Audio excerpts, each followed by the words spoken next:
True. Let's go to Comma Green, we steady on the rise. Digging truth from ancient scenes, we open blinded eyes. Rhyme sharp like pirates' lines, we break the bondage tight. Kamji speaking revolution, keep the fire burning. Chill drums guide our stride, we march with purpose proud. No more silence, we collide, our voices thunder loud. Politics and history, we stitch them in every verse. From Pharaoh's throne to Yaoundé streets, we claim the Kamji verse.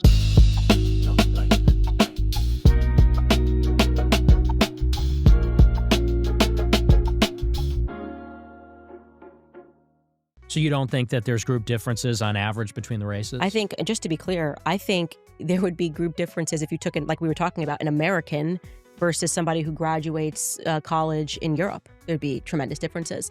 Not tremendous, but yeah, there would be slight differences, yeah. but you don't think that think racially there's differences between races? I think, yeah, because we have huge differences culturally. So going to your point of saying, I don't want to live in a black neighborhood, well, neither does LeBron James when he gets money, right? And there's a reason for that, because there is something that's happening culturally in Black America that's been going on for a very long time.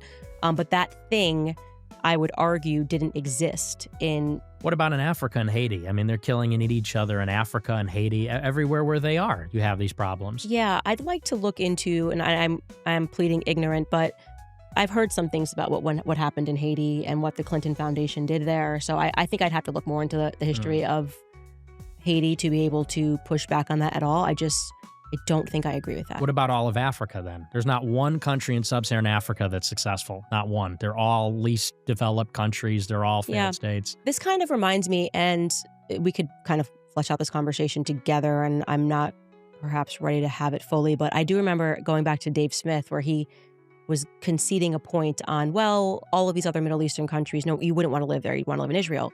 In my mind, I'm going, well, because you just keep bombing the crap out of them if they ever try to get ahead. I remember watching this clip of him saying that, going, why don't these countries get ahead? And kind of going back in my mind to the Gaddafi speech where he was speaking essentially about, here's what we got to do in Libya to get ahead. Here's what we're going to do with the dollar, and we're going to be progressive and this and that.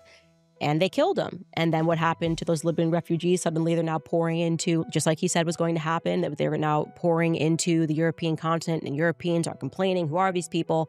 And so the question is, are we allowing, because I'm like, Africa's a pretty rich country. Like, why aren't Africans controlling the diamond trade? Who's taking all of the diamonds so that they can't control the diamond trade? And how long have these people been doing that, being essentially culture vultures? That's kind of the journey that I've been on now in terms of really trying to go back and look into history to see what's happened. And I never trust myself when I have a perspective now, because I realize how much of my opinions and beliefs were shaped by the public school system. And so I don't think you're right. I think that there has been a very sophisticated effort to, just like you would say now, in terms of people that are intentionally attacking Anglo-Saxons. I'm just learning about that there were these books that were written to, we must genocide the Anglo-Saxons, that were going on for a lot longer than I realized. History didn't begin with World War II, but I think it would take a lot of time to kind of unpack that. Yeah. Like, are we stopping people from getting ahead just because, I don't know. That just sounds, I mean, being honest with you, that just sounds to me like a left-wing argument when they say, why don't these countries get ahead? Colonialism, you're a colonizer. It's like, okay, but when we got there, they had no development. When we got to Africa, they had no technological development. So you think that even if we weren't at war, and sure, you could say that you think that's a leftist argument. I would only push back on that because I've learned so much about just like recent history that I didn't know. But you think that the Middle East, like if we had done nothing in terms of the Middle East, that they would just be savages and just be like, America didn't do anything it doesn't set anything backwards, and you're just like bombing a place. Yeah, kind of. I think that we did set them back because when they don't have political order, it prevents development and investment and things like that. But, again, when you look at the antecedents of all these, the history didn't start, like you said, with World War II in the 20th century. There's a reason that European civilization created this enormous gap between them and everybody else. And I don't think it was that it was white supremacy or it was unfair or something like that. I think it's because Europeans are smarter. So I'm going to take this time to respond to some of the propaganda promoted by Nick Fuentes and Candace Owens in the relationship between the intelligence of Black and white people. And we're going to specifically, refute Fuentes' claim of a lack of civilization on the behalf of African people when it comes to writing, the wheel, two-story buildings. This is just a fraudulent meme that a lot of these groyper incels promote, when most white scholars don't even agree to that. Most white scholars who teach, at the professional level would never say something as foolish as this. And this is interesting, since both Fuentes and Candace Owens claim to be Catholic, they are denying not only the Bible, but a lot of the conventional scholarship from the Catholic Church itself. So first off, we could deal with St. Athanasius, who was called Athanasius the Black by his contemporaries, and he incorporated ancient African wisdom and emanationism in his articulation and the defense of the Trinity, particularly his 39th Festal letter. Now, this African church father was very, very prominent in the utility of not only ancient Kemetic divination, but the larger super-Saharan African cultures that he used to formulate his Christian doctrine. And we have St. Clement of Alexandria. Nick Fuentes likes to lie and say that Africans did not have writing. But St. Clement of Alexandria discussed the significance of ancient African writing systems like the Medu Neter.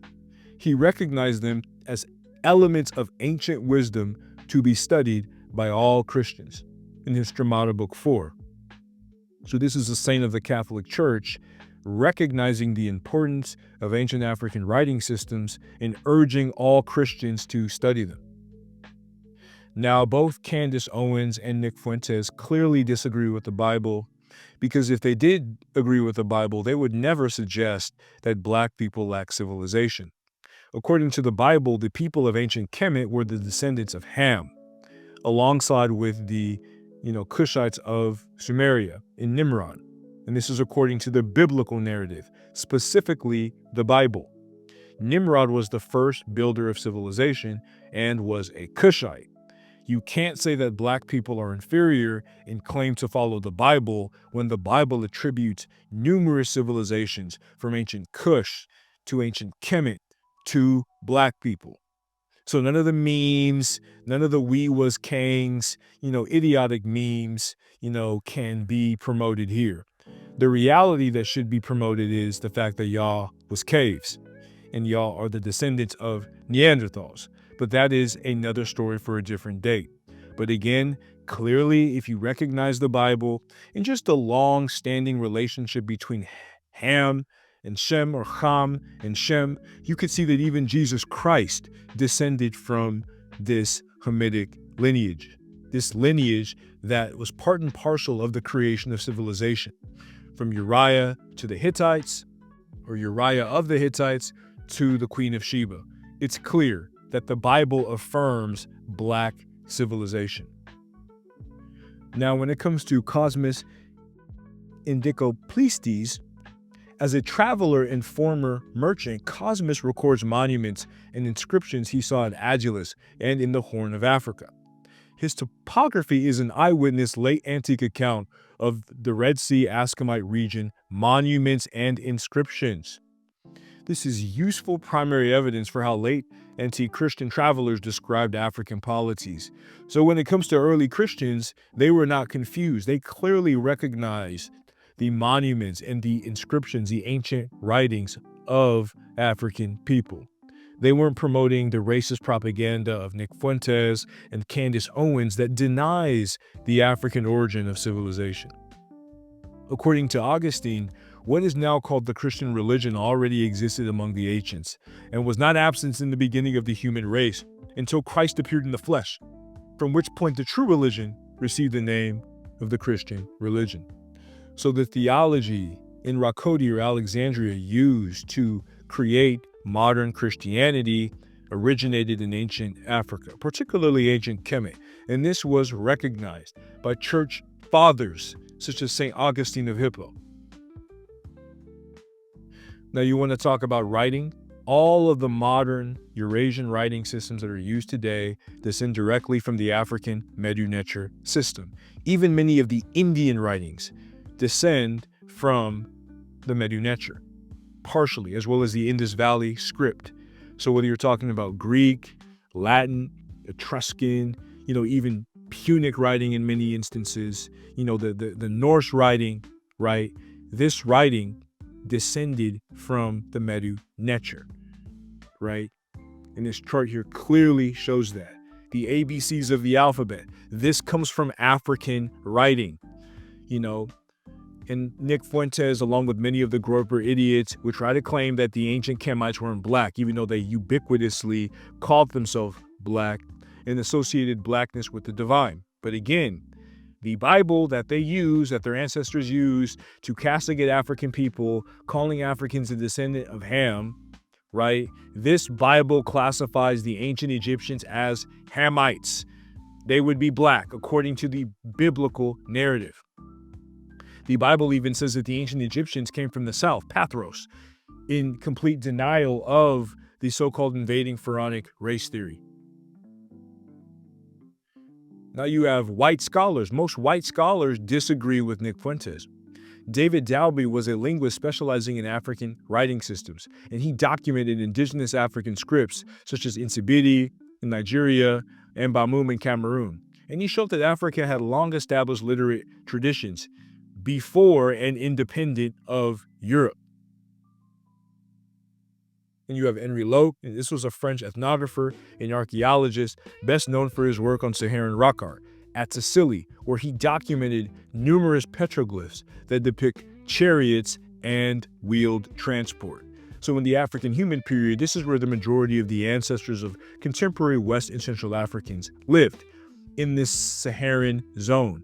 And in this zone, you see black people literally riding vehicles of wheeled transports. And many of the different ancient Saharan trade routes are still in existence and being used today. You can even see roads with marks from these ancient chariots that these black men and women used. So the idea that the wheel was not used in Africa is a lie, even though riverine transport or river transport was more accessible and more, useful with respect to the topography and geology of the region. The idea that Africans didn't have the wheel is just a flat-out lie. Then you have Father Henry Edward Prosper, who was a Catholic priest and a pioneering historian who studied African rock art, including ancient Saharan cave paintings. He highlighted their importance in understanding early symbolic and technological practices, and you can see numerous wheeled vehicles seen in Saharan rock art. It's just a complete lie that Africans did not have the wheel. Next, you have Gertrude Catton Thompson. And she was an English archaeologist who proved through her excavations that Great Zimbabwe was built by native African peoples. These are multi-storied metropolises and megalithic monuments that Africans built.